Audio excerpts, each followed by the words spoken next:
si demain G-Dragon il meurt, bah, il y a pas de raison que je vive en fait. Ça a commencé parce que je tenais une page Facebook à l'époque qui parlait d'un chanteur qui s'appelle G-Dragon. J'étais un peu en dépression à ce moment-là, j'avais pas forcément d'amis et c'était vraiment quelqu'un qui me reboostait avec ses musiques, avec sa personnalité, avec ce que je pouvais voir sur internet. Ce chanteur est venu à Paris et j'ai décidé d'aller le voir. Et en fait, le fait de trouver où il était, son hôtel, ce genre de choses, ça a fait en sorte que j'ai voulu y retourner. Je me suis dit, une fois, c'est pas assez en fait. Je suivais tous ses posts, les posts de ses amis, les posts de ses managers.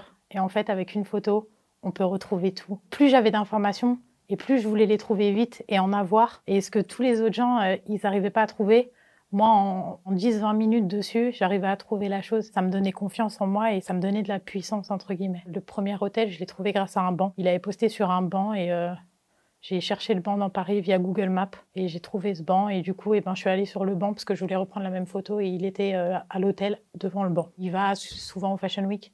Donc automatiquement, quand la Fashion Week elle arrivait pour tel défilé, hop, je regardais, je partais à l'aéroport. Sachant que pour la Corée, il y a 3 vols. Normalement, il prend toujours le même. Le vol arrive à 18h30. Le temps qu'il passe la douane, il sortait à 19h. Donc 19h, je le suivais jusqu'à sa voiture pour prendre des photos. Après, je prenais le métro et j'allais devant un hôtel. Il y a certains hôtels qui prenaient souvent. J'allais devant un hôtel. Si je voyais qu'au bout de 45 minutes, il n'était pas là, j'allais devant un autre. Et en général, vu que c'était toujours la même voiture qu'il prenait, je le trouvais assez vite. Il y a une fois, personne ne savait qu'il était à Paris. Et avec une de mes amies, on a vu une publication et du coup on a été à l'hôtel où il avait l'habitude d'aller à l'époque et on a attendu. Il faisait déjà nuit, il devait être 21h et vers 22-23h il est revenu dans son van du coup avec ses amis. On a paniqué et du coup le premier réflexe qu'on a eu c'est se cacher derrière une voiture par terre pour éviter qu'il nous voie et on l'entendait. Il est sorti de son van, il a chanté, il a pris des photos avec ses amis et nous on attendait sous la voiture. J'étais pas le genre de personne qui allait vers lui. Je suis quelqu'un de timide surtout par rapport à lui. Je l'idolâtrais. Enfin, pour moi c'était vraiment quelqu'un d'important et je me voyais pas l'embêter entre guillemets. J'avais la bourse à l'époque vu que j'étais à la fac et en fait sur une semaine toute ma bourse y passait. Prendre des Uber pour aller plus vite, tout ce qui est nourriture parce que quand on part le matin à 8h automatiquement 2 repas, la plupart du temps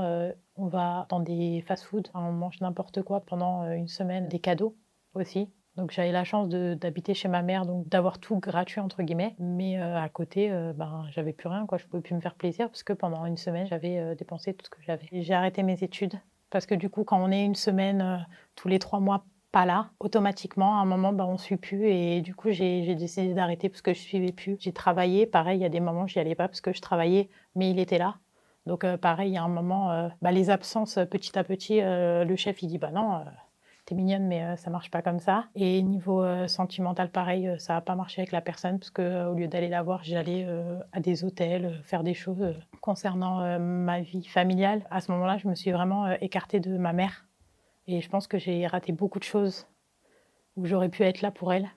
Et du coup, ça, je regrette, parce que c'est quand même ma mère. Quand il était là, j'étais obnubilée. Il n'y avait rien qui comptait. Au début, c'était un plaisir de le voir, parce que c'était ma bouffée d'air frais pendant les 3-4 mois après. Et plus ça avançait, et plus j'étais en manque quand il n'était pas là. Donc en fait, je pensais qu'à ça, je pensais qu'à checker. Je me sentais pas bien dans ma vie parce que ma vie, quand il était là, elle était tellement intense. Les 3, 4, 5, une semaine où il était là, je faisais tellement de choses, je voyais tellement de gens, je courais tellement partout que quand il n'était pas là, que j'allais en cours, que j'allais au travail, j'avais l'impression que ma vie, elle n'avait pas de sens. Il y a une fois, j'étais malade à ce moment-là et tous mes amis ont eu leur photo. Et moi, ça devait faire 2 ans que je voulais ma photo. Et du coup, on a réussi à le retrouver dans une autre boutique et je lui ai demandé la photo et en fait, il a dit non. Et en fait, au lieu de dire, c'est pas grave, de toute façon, je serai là, je me suis énervée. Et maintenant, je me dis, mais je suis allée jusqu'à m'énerver alors que déjà, je le dérangeais. Et en plus, genre, il a aucun devoir par rapport à moi ou par rapport à quiconque. J'ai réalisé que ça a commencé à tourner à l'obsession quand il y a eu la mort de Jonghyun. C'est une idole coréenne qui s'est suicidée en 2017. J'ai fait un hommage avec des amis, on a fait un hommage à